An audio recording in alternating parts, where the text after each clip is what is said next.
Magandang araw mga kababayan. Breaking news, isang batang babae ang ginahasa ng isang drug addict na nagngangalang Nilson.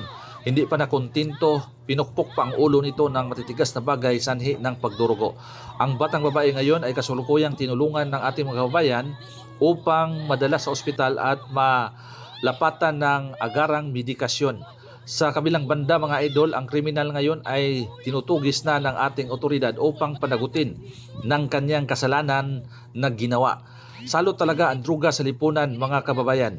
Kaya kailangan na itong matuldukan ng ating pamahalaan. At ang ating gagawin sa ngayon mga kababayan, sa ating mga nanay at tatay, pangsamantala nating iingatan ang ating mahal sa buhay, ang ating mga anak na huwag gabihin sa daan o mag-isang lumakad, lalo na kapag gabi.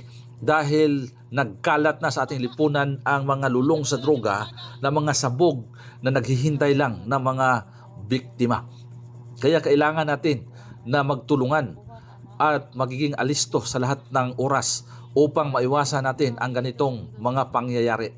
So yun lang mga idol, paalala ito, awareness video ito para sa lahat upang maligtas natin ating mahal sa buhay. So like and share, God bless, bye bye.